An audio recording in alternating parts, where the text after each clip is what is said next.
आज हम पहुंचे हैं मेवात इलाके के नूह में और नूह का अलिफ इंटरनेशनल स्कूल है। यहाँ पर आधा दर्जन से अधिक सामाजिक संगठनों के लोग इकट्ठा हुए हैं। इकट्ठा होने की वजह क्या है वो हम आपको बताते हैं।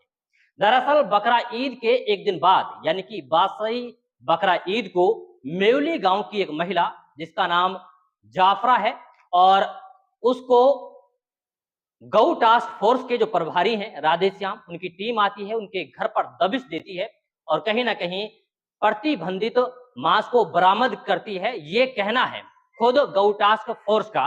लेकिन अगर पीड़ित परिवारों की बात करें तो उनका कहना यह है कि वो प्रतिबंधित मांस नहीं था बल्कि भैंस का मांस था। इस दौरान महिला के साथ मारपीट की जाती है, उनके ऊपर मुकदमा दर्ज होता है और उन्हें जेल भेज दिया जाता है। इस दौरान जब महिला की मारपीट की जाती है तो उसे इलाज के लिए नल्हड़ हॉस्पिटल में भर्ती कराया जाता है, क्योंकि जेल के जो कर्मचारी हैं वो उन्हें इलाज के लिए नल्हड़ हॉस्पिटल लेकर आते हैं। ये मामला जब सोशल मीडिया पर तूल पकड़ता है तो उसके बाद में सामाजिक संगठनों के लोग इकट्ठा होते हैं और वो कहीं ना कहीं बड़े फैसले लेते हैं। लेकिन फैसले क्या है वो जानने की कोशिश करेंगे। हमारे साथ सभी सामाजिक संगठनों के लोग हैं, इन सबसे बात करेंगे और जानने की कोशिश करेंगे कि आखिरकार ऐसा क्या मसला हो गया जिसकी वजह से उन्हें एक प्लेटफॉर्म पर खड़ा होना पड़ रहा है और आगे की रणनीति क्या कुछ तैयार की जा रही है। हमारे साथ में कमांडो हिदायत खान हैं, अख्तर जी हैं, आसिफ हैं, सिद्दीक साहब हैं, रमजान चौधरी भी हैं, बाकी जिनके नाम नहीं चाहता उनके लिए माफी चाहता हूं। तो सबसे पहले बात करते हैं सिद्दीक साहब से। अच्छा सिद्दीक साहब, ये बताएं कि क्या मामला हो गया, क्यों आप लोग आज इकट्ठा हुए हैं? वास्तव में मेवात विकास सभा और सहमाना संगठन जो मेवात में सक्रिय है जी वो एक तरह से मेवात की आवाज है और मेवात की समस्याओं को प्रशासन के सामने, सरकार के सामने उठाते रहते जी हैं।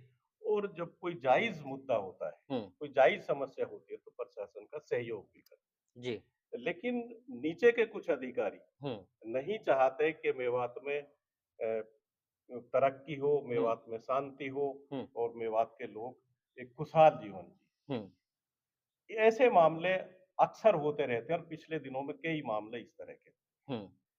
अभी मेवली में जो हुआ, पुलिस जाती है, बगैर किसी इंफॉर्मेशन के जाती है और फिर आप किसी के घर में बगैर इंफॉर्मेशन के घुसते हो तो सवाल तो घर का रेजिडेंट उठाएगा ही। जी एक औरत जब वो सवाल उठाती है तो उसको जबरदस्ती पकड़कर थाने लाया जाता है, फिर पुलिस वाले उसको पकड़कर गिरा देते हैं, दाब लेते हैं और फिर खुद इंस्पेक्टर राधेश्याम उस पर लाठियां बरसाता खुद इंस्पेक्टर साहब? है। जी, जो पीड़ितों का कहना है।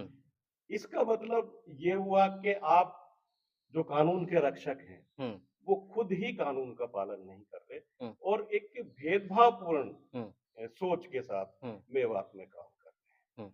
ये जो सोच है भेदभावपूर्ण, जो मेवातियों के साथ भेदभाव होता रहा है और हो रहा है, हम उसकी भर्त्सना करते हैं, उसका विरोध करते हैं।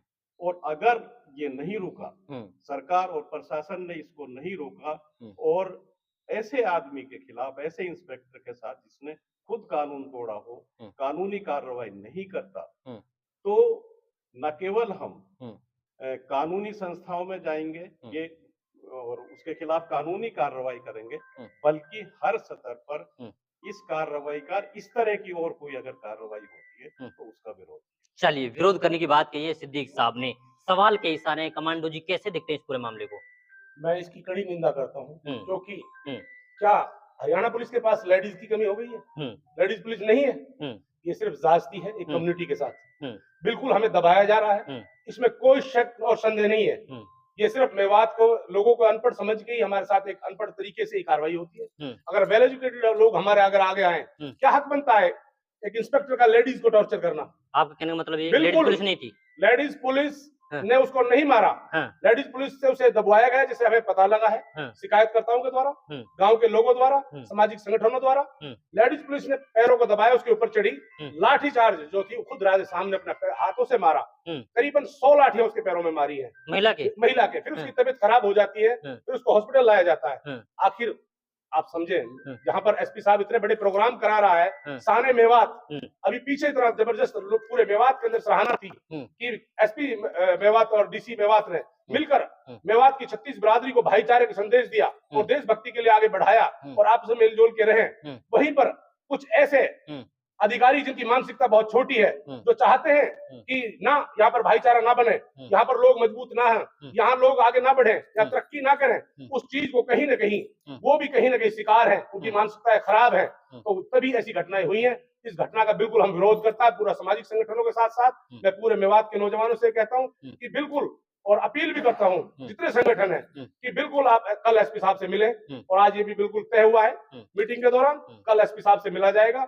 और हम चाहते हैं इसके खिलाफ सख्त से सख्त कार्रवाई हो और कानूनी कार्रवाई कर इसको जिले से आउट भी भेजा जाए, पहले कार्रवाई हो, मुकदमा दर्ज हो और फिर जिले से बाहर भेजा जाए। ये हम अपील करते हैं, बिल्कुल बहुत पुरजोर तरीके से कड़ी मजम्मत करते हैं। बड़ा दुख है इस घटना के बारे में। अच्छा, एक सवाल और है, सवाल ये है कि खुद राधे श्याम ने एक अखबार को इंटरव्यू दिया, उन्होंने कहा कि हमने लेडीज पर हाथ नहीं उठाया, बल्कि उनके घर से प्रतिबंधित मांस मिला है। आपको मैं बता दूं, जब प्रतिबंधित मांस की बात होती है, आपके पास लैब है, और रही बात कहने को तो मीडिया ये भी बता रही कि 12 केजी, ऐसा कौन सा फ्रीजर है जिसके फ्रीजर में 12 केजी मांस आ जाता हो? जहां 2 डब्बे बड़ी मुश्किल से पानी के आते हैं, उसमें 12 केजी मांस आ सकता है? ये कहीं ना कहीं प्लानिंग है, हम इस पर विश्वास नहीं कर सकते। और हम साथ ही साथ ये भी कहते हैं, ये सच्चाई है, जितने सामाजिक संगठन है, हम गौ कसी करने वाले, गौ तस्कर, इनके खिलाफ हमेशा रहे हैं और प्रशासन का भी साथ दिया है। चाहे नशे का मामला हो, चाहे कोई भी चीज ऐसी रही हो, प्रशासन के साथ सामाजिक संगठन खड़े रहे। लेकिन यहाँ कहीं ना कहीं बिल्कुल अन्याय हुआ है, और राधे श्याम की कोई पहली घटना नहीं है। इसकी पहली घटना बहुत सी उठावट हतीन हल्के से होती आ रही है, पलवल जिले से होती आ रही है। इसका रवैया बिल्कुल ठीक नहीं है, पूरा इलाका जानता है और हम इसकी कड़ी निंदा करते हैं। एसपी साहब से हम उम्मीद करते हैं, जिस तरह एसपी साहब मेवात के अंदर सामाजिक प्रोग्राम, भाईचारे प्रोग्राम और मेवात की तरक्की के लिए काम कर रहे हैं, मेवात के बच्चों को पढ़ाई के लिए बाहर तक भेज रहे हैं, हम अपील करते हैं कि इसके खिलाफ सख्त से सख्त एसपी साहब कार्रवाई करें। अच्छा, और बताएं कि इससे पहले क्या आप लोगों ने प्रशासन से बात की है, उनको इस पूरे मामले के बारे में अवगत करवाया है? हमने अवगत नहीं कराया, लेकिन उनके पेरेंट्स मिले हैं और कुछ हमारे सामाजिक संगठनों की फोन द्वारा अधिकारियों से बात हुई है। अभी छुट्टी है, आज भी छुट्टी है, कल हम बिल्कुल अपने एसपी साहब से मिलेंगे, बिल्कुल इस पर मतलब ज्ञापन देने वाले हैं आप लोग। चलिए आसिफ जी, अच्छा ये बताएं कि आप लोग चाहते क्या हैं प्रशासन से? देखिए, जिस तरह की जानकारियां मिल रही हैं, इस पुलिस अधिकारी ने अपनी सारी सीमाओं को, जुल्म की सीमाओं को तोड़ दिया है। रोंगटे खड़े हो जाते हैं जिस बात को सुनते हैं जैसे, तो हम यही चाहते हैं कि तुरंत इस अधिकारी का यहाँ से ट्रांसफर किया जाए और सख्त से सख्त कानूनी कार्रवाई इसके खिलाफ की जाए, क्योंकि भारत में महिला को देवी का सम्मान भी है। और जिस तरह मारे के दबवा के इन्होंने लाठियों से मारा, बस जो हमारे सीनियर साथियों ने कह दिया, हम सारी मेवात, बल्कि यहीं तक नहीं, हमारे अन्य जिले वो भी इसमें शरीक होंगे, ऐसा नहीं है। अच्छा। ये हमारी प्रतिष्ठा से जुड़ा हुआ है, बहन बेटी से, बहू से जुड़ा मामला है। इस तरह मारना अंग्रेजों से भी ज्यादा, उसने कहा बस यही कहूंगा कि तेरी जुल्म की लकीरें सीने पे खुदी हैं, तो जफाएं कर जालिम तेरे जुल्म। देखिए, ये आसार सुनकर के आप समझ सकते हैं कि अपने कौम के दिलों में कितना दर्द है इस पूरी घटना को लेकर के। जी, आज क्या फैसला लिया गया है? सभी संगठनों के मुश्तरका फैसला ये है, राधे श्याम इंस्पेक्टर के खिलाफ सख्त से सख्त कार्रवाई हो और ऐसी नाजायज हरकत मेवात में ये हो गई दोबारा ना हो, अल्टीमेटम। और प्रशासन नहीं, अभी कुछ साथी बता रहे थे कि ये कोई पहली घटना नहीं है, इससे पहले बहुत सारी घटनाओं को अंजाम दिया गया। अब कह रहे हैं फिर तरह से, अगर इसके बाद भी दोबारा कोई ऐसी घटना हुई तो तमाम मेवात वो जो प्रशासन ने देख भी रखा है, यहाँ नूह से घासेड़ा तक कितना निकल सकता है, मतलब सड़कों पे आ जाएंगे और सड़कों पे ही आ जाएंगे। अगर नाजायज कार्रवाई नहीं रुकी तो हम बिल्कुल पीछे भी नहीं हटेंगे, न मरने से हटेंगे पीछे, न जेल जाने से हटेंगे पीछे। ठान लिया है आप लोगों ने? बिल्कुल। चलिए प्रधान जी, अच्छा ये बताएं कि अगर कार्रवाई नहीं होती है तो फिर अगला स्टेप क्या होने वाला है? अगला स्टेप इसका निर्णय देख लेते हैं एसपी साहब का कि इसके खिलाफ क्या एक्शन लेते हैं। यदि वो सही एक्शन इसके खिलाफ नहीं लेते हैं तो हम अगली मीटिंग करके और उसका एक बड़ा रूपरेखा तैयार की जाएगी। चलिए, रूपरेखा तैयार होने वाली है। हमारे साथ में रमजान चौधरी भी हैं, जो सीनियर अधिवक्ता हैं, जो कानून की समझ रखते हैं और हर मुद्दे पर सबसे पहले सामने आ जाते हैं। अच्छा ये बताएं कि आप लोगों की क्या पीड़ित परिवार से बात हुई कुछ? हाँ, मेरी बात हुई है पीड़ित परिवार क्या से। बताया उन्होंने? उन्होंने लिखित में शिकायत भी दी है। वो शिकायत हमने एसपी साहब को दी है और वो हमने आईजी साहब को भी दी है। और ये हमने उनसे गुहार की है एसपी साहब से और आईजी साहब से कि इस महिला के साथ जो जुर्म ज्यादती हुई है उसमें तत्पर कार्रवाई होनी चाहिए। अदरवाइज मेवात के युवाओं में, सामाजिक संगठनों में और तमाम लोगों में बहुत जोश और रोष है। इस तरह से महिलाओं की पिटाई, उनकी बेइज्जती, उनकी ख्वारी हमको कतई बर्दाश्त नहीं है। अगर इस पे कानूनी कार्रवाई नहीं बनी तो मेवात सड़कों पर आने में देर नहीं लगाएगा। चलिए, आप लोग चाहते हैं कार्रवाई होनी चाहिए। बिल्कुल अच्छा, आप कार्रवाई। लोग, हाँ, मेरे कुछ सवाल हैं। सवाल ये हैं कि आप लोगों की जैसे पीड़ित परिवार से बात हुई, तो सवाल ये है कि जब टीम वहां पर पहुंची, परिवार के पास पहुंची, जब महिला को पीटा गया, क्या उसको घर पे पीटा गया या फिर थाने लेकर आए? उनको वहां भी बेइज्जत किया गया, घर पे भी बेइज्जत किया गया, फिर उनको जबरन पकड़कर थाने लाया गया है। उसके ऊपर बैठकर उसके पैरों में लाठियां दी हैं खुद राधेश्याम इंस्पेक्टर ने। और ये सब बात उन्होंने लिखकर लिखित में बताइए, लिखित में और बताया भी आपको। बताया। और इसके तमाम और भी सबूत हैं। जब इस पर कार्रवाई होगी, इसकी जांच होगी, तो तमाम चीजें हम भी पेश करेंगे। वहाँ के मौजूदा गवाह वहाँ पर हैं, थाने में भी हैं और वहाँ भी हैं। और जिस तरह से उसके साथ प्रताड़ना हुई है, आज वो मेडिकल में है, दाखिल है, उसने अपनी ख्वारी को वो बर्दाश्त नहीं कर पाई, अपने शारीरिक पीड़ाओं, प्रताड़नाओं को बर्दाश्त नहीं कर पाई है और वो जो है जिंदगी मौत का खेल खेल रही है। अगर इस तरह से हमारी महिलाओं को बेइज्जत किया जाएगा, ये कतई बर्दाश्त। अच्छा, एक सवाल और है, जैसे कोई पुलिस कार्रवाई होती है तो आप लोगों के परिवार से बात हुई, क्या वो लोग कार्रवाई चाहते हैं या फिर अभी भी डरे हुए हैं? देखो, डरा हुआ होता है हर आदमी, वो वकील के पास आता है। इसी तरह से वो वकील के पास आए हैं। हम लोगों ने, सामाजिक संगठनों ने उनकी हौसला अफजाई की है, उनकी बात को एसपी और आईजी तक पहुंचाया है।